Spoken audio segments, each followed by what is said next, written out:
সুবহানাহু ওয়া তাআলার দেয়া অসাধারণ এক উপহার হলো কুরআন। আমরা সবাই জানি রাসূলুল্লাহ সাল্লাল্লাহু আলাইহি ওয়াসাল্লামকে দেয়া ফাইনাল মিরাকেলটি হচ্ছে কুরআন। মুসা আলাইহিস সালাম, ঈসা আলাইহিস সালাম কিংবা সালেহ আলাইহিস সালামকে কি মিরাকেল দেয়া হয়নি? অবশ্যই দেয়া হয়েছিল। তাহলে অন্যান্য মিরাকেল থেকে কোরআন কেন অনেক অনেক বেশি স্পেশাল? কারণ অন্য সব নবীর মিরাকেলগুলো ছিল একটি নির্দিষ্ট সময় ও স্থানের জন্য, এবং তাদের মৃত্যুর পর তাদের মিরাকেলগুলো কিন্তু পরবর্তী কালের জন্য ঠিক আর মিরাকেল রইল না, দে বিকেম স্টোরিজ। আরেকটু ভেঙে বলি, মুসা আলাইহিস সালাম তার লাঠিটিকে যখন সাপে পরিণত করেছিলেন, ঠিক সেই সময় যে মানুষটি উপস্থিত ছিলেন কেবল তিনিই বলতে পারেন, জানো আমি নিজ চোখে কি দেখেছি? বাট তাদের সন্তানেরা যখন ঘটনাটি শেয়ার করবে, তারা কিন্তু বলবে, জানো তোমার দাদা কি দেখেছিল? তারপর জানো আমার বাবার দাদা কি দেখেছিল?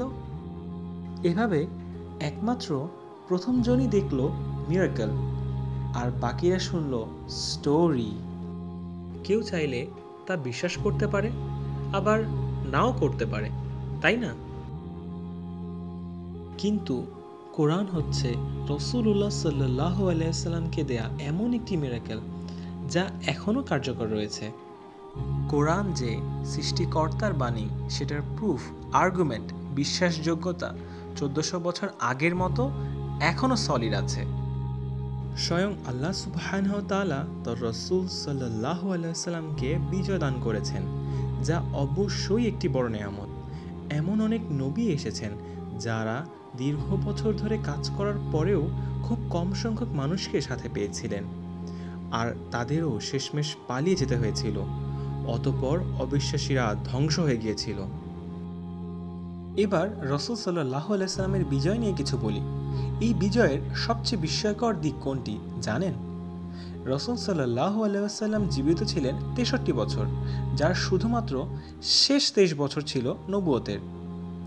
আরব দেশে তখন ইসলামের মাধ্যমে যে পরিবর্তন শুরু হয়েছিল এবং সারা বিশ্বে ছড়িয়ে গিয়েছিল, তার সব ঘটেছিল এই 23 বছরেই।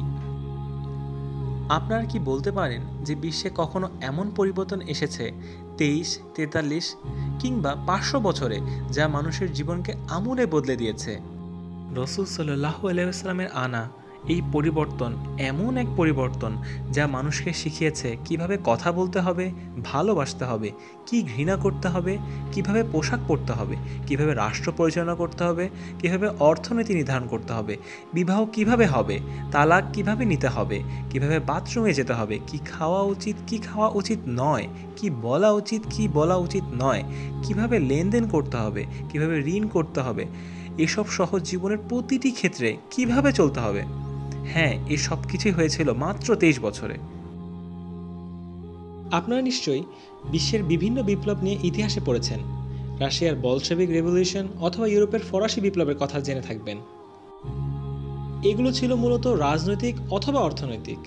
মানুষের নৈতিকতা, ফুড হ্যাবিট, ব্যবহার, ফ্যাশন সেন্স কোনোটি এসব বিপ্লব দ্বারা পরিবর্তিত হয়নি, শুধু একটা স্পেসিফিক চেঞ্জ, দ্যাটস ইট।